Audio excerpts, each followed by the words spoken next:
tonight you are all here to be in conversation with Ben, our filmmaker and feature for the night. He is waving now. And instead of me just reading a standard bio, we talked about Ben is just going to first introduce himself and share with you a bit about who he is, his background, where he's coming from. And then again, tonight we're thankful that he's been willing to share with us in this virtual space. We're going to watch one of his short films together, and there'll be a time of Q&A afterwards. So Ben's going to kind of give you a little context and tell you about the film before we watch it, and then we'll have some conversation with Ben afterwards. So again, thank you so much for being here this evening. Ben, thank you so much for being willing to come and to be a part of conversation with our men tonight. So I'm just going to turn it over to you, invite you to share a little bit about who you are and what brings you into the filmmaking space and just your connection with us. Yeah, thank you for having me. It's great to be here. So yeah, my name is Ben. I grew up in southeastern Ohio. I technically part of the West Ohio Conference of the UMC.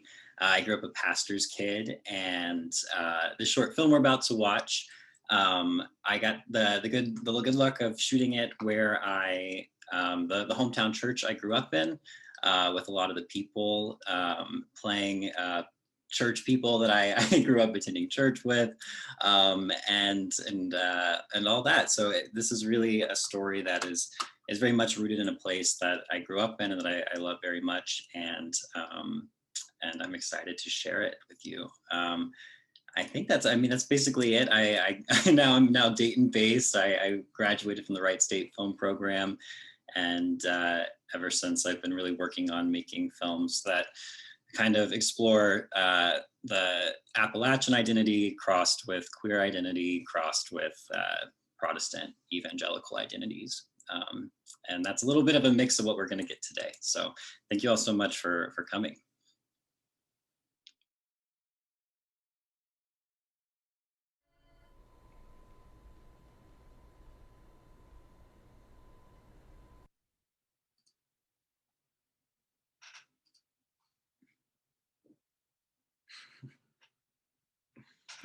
Ben, I hope you can see some of the celebration. And again, just thank you so much for sharing your film, your work of art, your creation with us. I want us to move into our time of just discussion.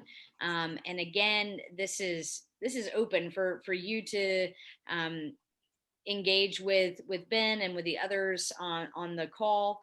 And I thought I would start us out just by kind of prompting Ben with an initial question. And if you want to put something in the chat, you can, but you can also just ask it. And so I hope that you'll choose to unmute yourself and ask a question or just a curiosity, and engage with Ben. But Ben, okay, so this is like, there's so much about this film that is nostalgic for me, just as a kid who grew up in the church. And I'm just wondering if there was a specific moment or memory that spurred the creation of this film for you.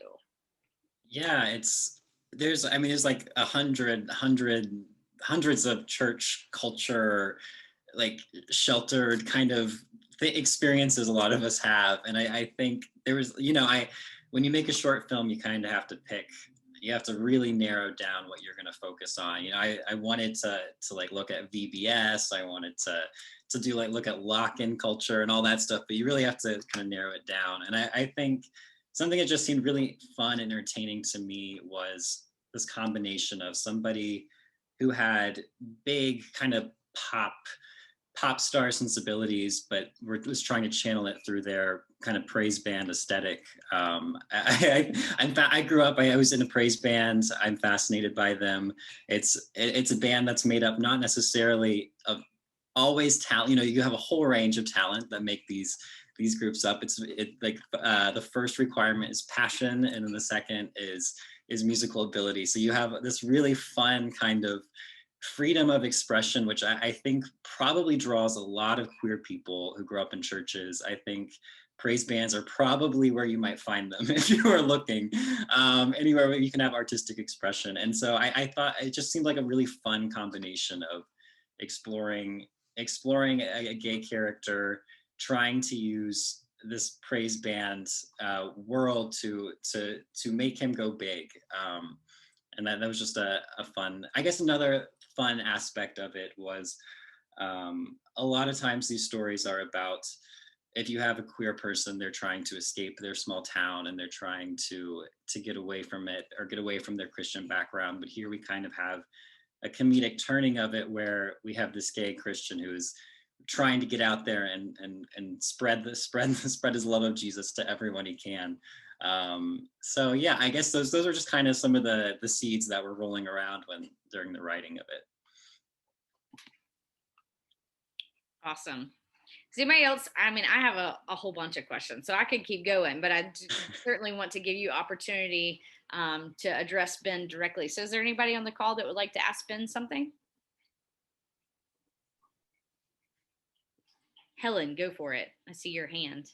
Hey, Ben, thanks so much for sharing the film with us. It's really kind of you. And I was just, I think the thing that kind of really got me was, so I did not grow up in the church, but I was in sort of non-denominational evangelical charismatic churches for a good chunk of my early 20s, and in fact my whole 20s.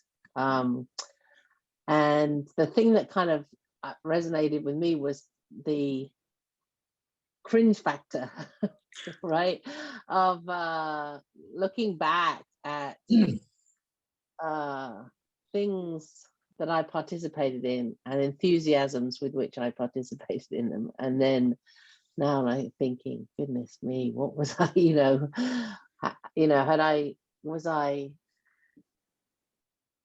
was I completely clueless, or was I just so immersed in what it was in front of me and with the culture I was in and stuff that it just didn't matter how I might have felt if I peeled back a few layers, how I might have felt about it. I don't know. I was just wondering whether that was anything part of kind of developing the story or.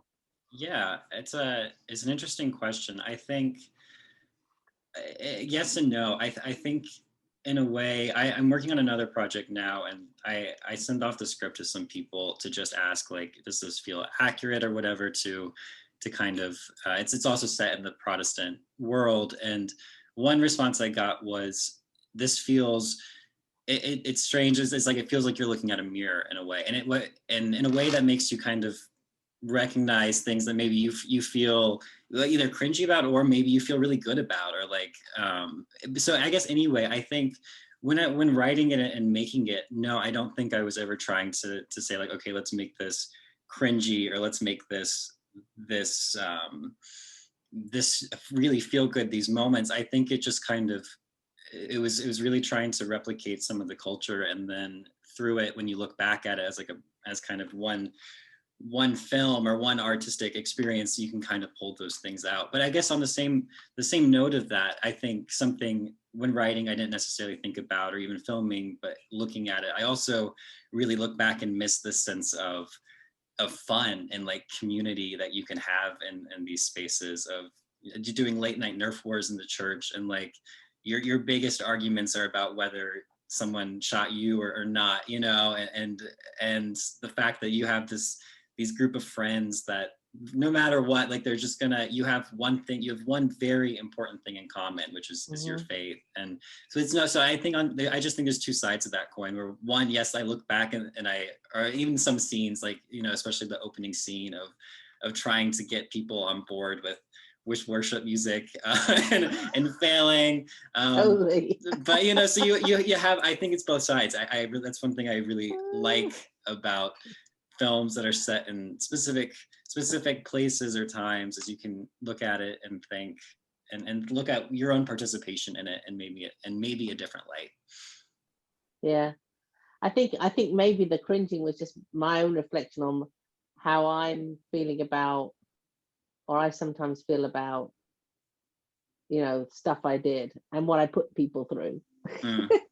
To sort of, drag them kicking and screaming in the direction that I thought they needed to go in. Yeah. But it was really enjoyable. It was fun to watch.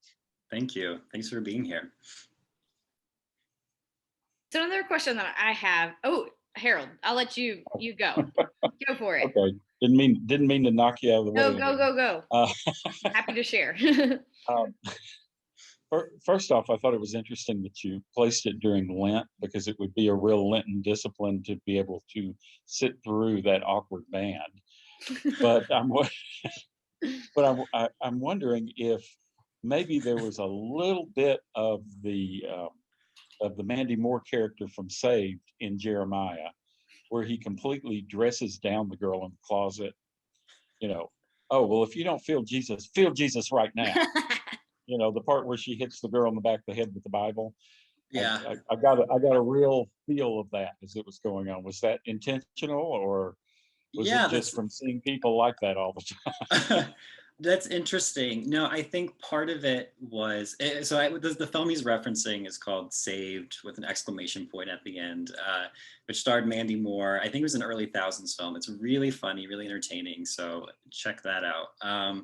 But no, I think part of what was being played with is that these were also specifically a lower class sort of people who, a little lower middle class, who, in terms of, for Jeremiah and his dreams was to go out and be this big pop star, and the world he's been immersed in is this, the thing he loves most is this church community. And so the way he sees maybe a future for himself and his dreams is like kind of talked about through Praise Band. And so I think in that moment, what he saw was one of his best friends saying, here's my personal struggle, but what that meant to him was that this could break up the band. This could tear up his dreams. And he was in his own little selfish way saying, I need you to get your act together so we can go tour the world. And I really need you to do that for me, kind of vibe.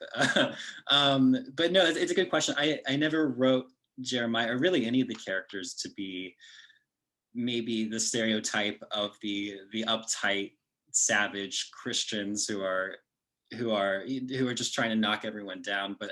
But definitely, I think a consequence of him seeing this as his way forward meant he got a little bit focused, very kind of tunnel vision on what he wanted, which caused some friendship rifts to happen.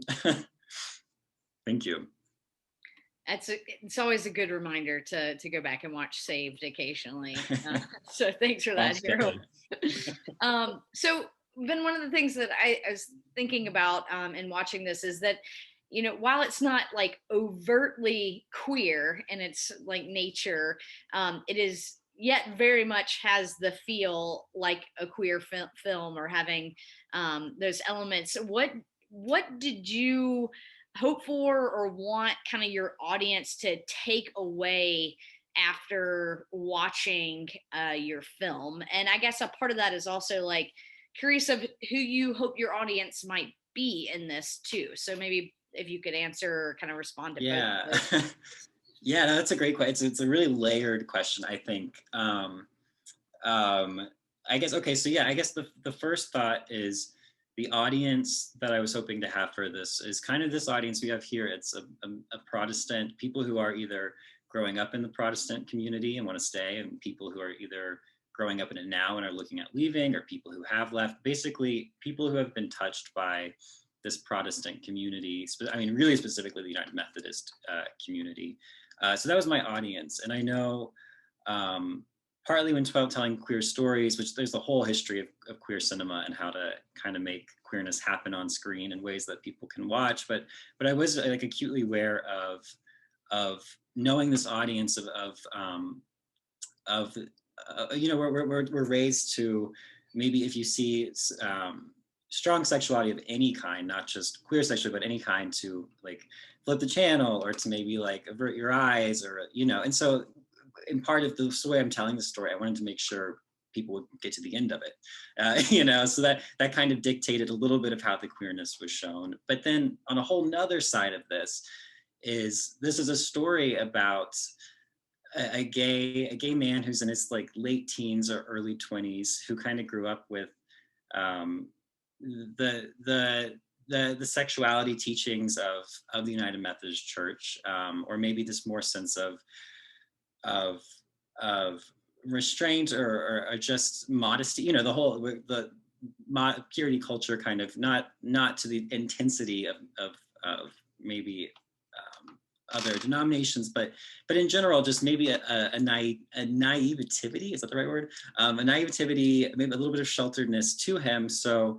you know, this whole romance is taking place. It's a very subtle romance, but everywhere it takes place, they're doing it in a middle school Bible study. They're doing it with middle schoolers in Nerf war. Their date is on a playground, on a seesaw, where everything you're seeing relationally is something that you would normally expect to see in a couple around middle school or like early high school.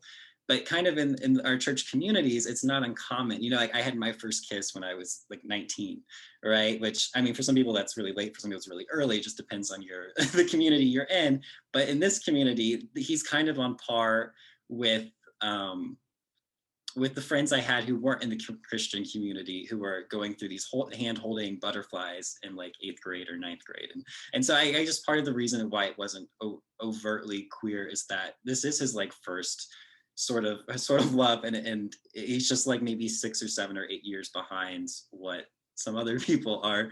And then I guess maybe the third aspect of why it's not too over, I think I'm really inspired by the Methodist ideas of just restraint, minimalism, spareness. And I think part of that style just translated into how everything on screen happened in the story. There, you know, the queerness wasn't overt, but neither was their friendships, neither was everything they were doing was really kind of like toned down. And that was just partly a stylistic choice. So I think I really kind of like smattered a whole bunch of thoughts there, but I think that's kind of where a lot of the reasoning why the queerness came out the way it did in this film.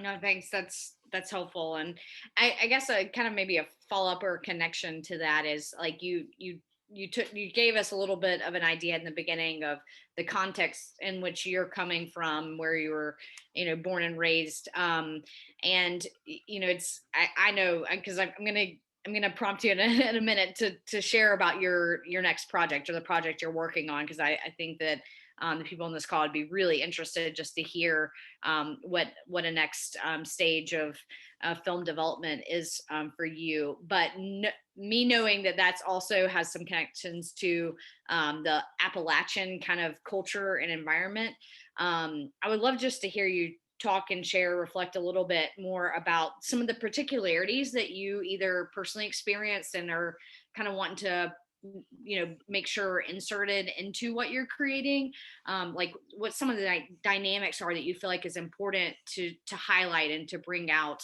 in the work that you're doing. Yeah, that's a great question. I grew up in southeastern Ohio, which is the foothills of Appalachia, and you know, Appalachia is like many millions of people who all have their own distinct cultures, varieties, all this. So when I say Appalachian, I'm not necessarily saying this is an experience that everyone in Appalachia can relate to or care about or anything like that. But there is, you know, I grew up in southeastern Ohio, and then I went to school in Dayton, and it's just an hour and a half away, but even from your literal eyesight, from what you're seeing to just interactions, is kind of like a culture shock.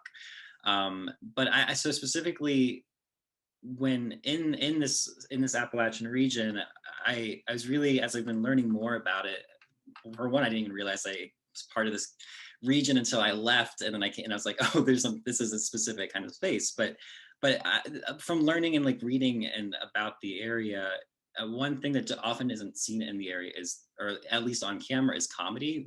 Like choosing the genre to tell stories in comedy, and on top of that, gay comedy, like queer comedy. Like you don't often see that happening in rural spaces. In general, you're going to see it being a source of trauma, which is certainly true. There are stories of trauma, but for me particularly, I grew up with probably a pretty on par experience that you could have had across the country in the era. I turned 18 in 2015 when same-sex marriage kind of really started having conversations open up in ways that I would have never thought I would have seen. But yeah, so I guess it was important to me to show small town, so small town show a Christian community where gay people weren't being murdered. Yeah, I think that's just important to show that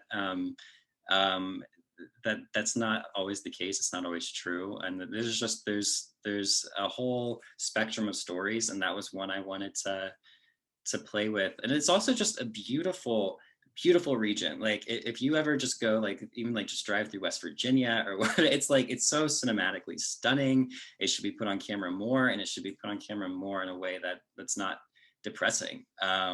So that's a little bit where I'm coming from with the setting. And I think even with the United Methodist Church, I think it's important for them to remember. Yeah, growing up as a pastor's kid, we go to annual conference in Lakeside, and we have, even in this West Ohio conference, it includes part of Columbus. It includes this whole all these different regional things, and something that's important to remember as United Methodists are making decisions and about same-sex marriage, but just in general, it's that every community is very different. My dad always talked about how things work out on the microcosm level, how things can, even it's sort of how structurally how Methodism. But anyway, getting a little bit of theory, but I think overall, it's good. You're participating. It's in the right place for it. People on this call. That's where we're at. But right? I think as decisions are made, it's important to me that you have artistic work like this that shows that, hey, this spot that maybe you just wouldn't. You just here's this gay little love story that's happening in a Methodist church in this very specific pocket of Ohio, and the stories these people have, the experiences they have, are is shaped by this community, and the community 5 miles down the road could be entirely different. And it really depends on what the people within these churches, these people within these communities are doing for each other. Thank you. That's good. That's powerful. Yes. Michelle. Okay, cool. So Ben, thank you so much. That was so great. Will you change it so I can see him? Thanks for coming. Wait, you're back on mute. There you go. Okay, let's try this again. Hello, Ben. Thank you. That was great to see and funny. And I love what you said about we need to see, comedies and not just, trauma happening to gay kids rurally and in the church and all of that. So thank you for that. I loved just how much it seemed like it was about wanting to be seen and wanting to be known. And it particularly cracked me up, that section with the Nerf war of he's out. Are you out? No, I'm not out. Just the doubleness of that was hilarious to me, and how Jeremiah was really writing that line. It seems like, so I did not grow up in the church, but I have Protestant heritage, and I identify as queer, and wound up joining a mostly queer church in the Bay Area. So I'm learning about these sorts of things. But what it seems like to me is that there's a lot of tension between this religious idea about what it means to be humble, but then wanting to be seen and wanting to feel spirit and be but I'm me, and all of that stuff. So I love that. I loved all the different ways that he tried to show himself and to be seen. And when he threw the fit on the teeter-totter, just walked off when he was you're not going to see me. I'm devastated, but I can't talk to you about it. I'm going to jump over the fence. It was so great. So I loved that. And I think that's a great tension. Thank you. I don't know that that's a question, but thank you. No, thank you. No, thanks for engaging. Yeah, it makes me think of, let's see, I've already forgotten it, but just this idea to be seen, where Jeremiah really sees himself as part of this community. This community is his family, I think, in this narrative. And so you know, like as if we think of like him and Derek as this as being his kind of first real time pursuing love or anything, all of his tactics are also like, first date is like, let me take you to Bible study. You know, it's like here, the only way I know how to romance you is to like evangelize to you. You know, like that's my most, that's my only experience with being with with chasing someone. And so that's kind of how he does. He's like, let me bring you into the fold. And then when Derek reminds him, you know, I go back to school, you know, this is just spring break, vacation's over, it kind of like, yeah, it turns the tables again. But no, I really love your comment on the you're out. That's never been brought up before. So it's fun. I felt the same way. I had the same reaction, Michelle. I was like, that's hilarious. I love it. I have a question, and this is part of my, you know, film is not my world or an understanding fully, but I love films. And I'm just wondering, like, for you, as you're creating and writing and thinking about all these different components, everything from the location to shoot in and the characters that you want to develop, and, you know, not to mention then who acts out those characters and gets played in that role. But it just is related to kind of character development. I'm just curious as to like, how much do you, as you're actually coming to like the words that are said or not said, maybe it's the, you know, physical reactions that you might see present, do you backstory those? Like, I just am really curious about Cody and Brenda, and like, they're so funny. Like, just, you know, and I know, or I can assume that some of that is because you cast those characters in a fullness. And so I'm just, you know, curious as to what that process is for you to really think through, how's this character going to fully develop, and what do I want them to, how do I want them to be seen, and viewed for, you know, the viewer who doesn't necessarily have all that backstory. So I'll pause there. I have a few more Yeah. connected pieces, but I'd love to hear that part.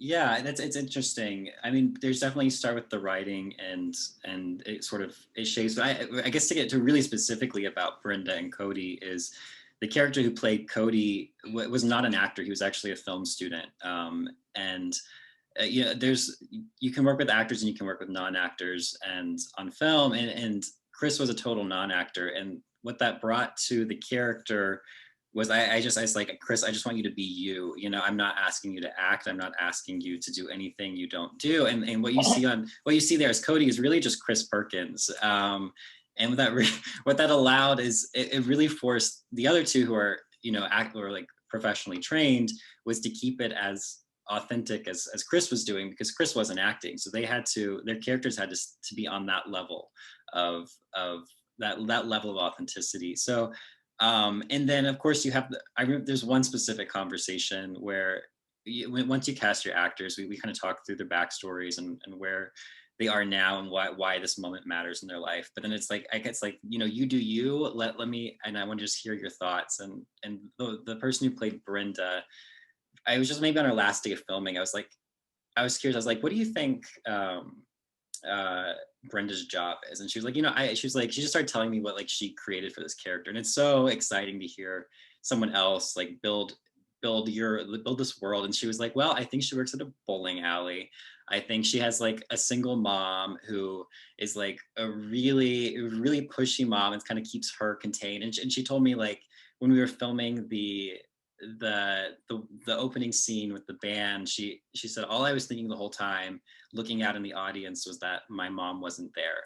And I was just like, it's just like, but it's like, I didn't tell her that. I didn't ask her. She just understood based on what we talked about early on, to how to build the character and all that. But yeah, I guess from overall, as writing scripts, I tend to, one, I start with the place, both from an economic reason as well as just a personal taste for it. But you know, a film is expensive to make, and so having, usually when you're starting, it's like I had access to these places, so that really dictated the kind of story, and then having those locations really dictated the kind of characters that could populate it, and then from there you just kind of shape it and shape it and shape it. So I think that might have answered some of it. I don't know, it was a little workaround, but No, it totally did. And I mean, the story you just reflected on about Brenda and your conversation kind of gives the other side of that too. You as the filmmaker, but then her as the actor as well, and what she put into it in her mind in order to get into that character that you created. It's just a really cool kind of collaboration of artists and minds. So I really appreciate that. I do want to make sure to give room for you to be able to share a little bit about your project in the works, because you shared it with me and I just think it's really amazing. So I would love for you to just talk a little bit and share with this group gathered about what you're working on and why it's important and informing what you're working on. Yeah, so we're shooting this August 2021, this summer. We're a lot of the team who did Slushie, including Hannah, who I think is in this chat, Hannah Blair. She was my cinematographer. So that the Slushie is so beautiful, and I have to give full credit to Hannah for making it look that way. Hannah. So shout out to Hannah. Hannah's somewhere in here. But anyway, Hannah and I are collaborating on a new project. It's a web series. So it's a limited web series. So it'll be 6 episodes.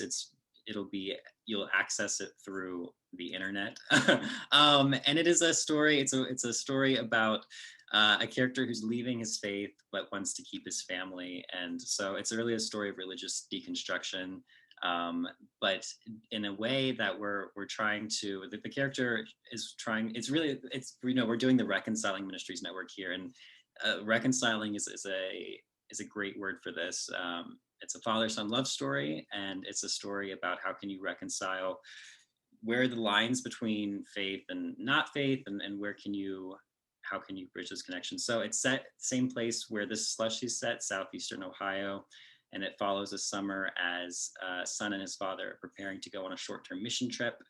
And so we explore mission trip culture, which is really fun. And it's overall, it's about 45 to 55 minutes. So we get to just open up the world a little bit more, see a little bit more of these ideas that were touched on in Slushie. And it's very exciting. We'll be shooting in August. If you're interested in following or keeping up with it, we just started a webpage and social media, so it's brand new. But it's called, I guess I can put it in a message. It's Sheltered, the series. I don't know if I even said the title. It's called Sheltered, which is this play on words with both mission trip building as well as a lot of times the naivety that can come from before you start to question your faith. So it's gonna be a good time. It's gonna be really beautiful. Hannah is shooting it, and I hope you all follow us so you can get updates of when it's coming to a screen near you. Let me see if I can figure out how to chat. Okay, there we are. Let's see. Sheltered series.com. If you go on the website, it's very, very new, early stages, but it will link you to our Facebook and Instagram, which are also brand new. But we'll be posting behind the scenes photos when we're on set. We'll be sharing. I'm in touch with the Reconciling Ministries Network about hosting screenings across the country, small intimate screenings, or we use the project to discuss queerness as well as what does it mean to have different interfaiths within your own family. What does it mean to grow up in these spaces and all that stuff. So it's going to be a good time. And this is the first time talking about it, so we're very new to it. We're a little nervous to be verbally putting it out there in the world, but very exciting stuff. So please follow us and stay up to date. Yeah, Ben, one of the things that I appreciated about the first time you and I connected were you were talking about, we were talking about Sheltered and this project. And you mentioned like the value of just like more intimate conversation. Cause I was like, yeah, I'm sure we could get like a bunch of churches together and have a big old show. And you're like, or it could just be like one church and it could be a handful of people and we could have, you know, good intimate conversation.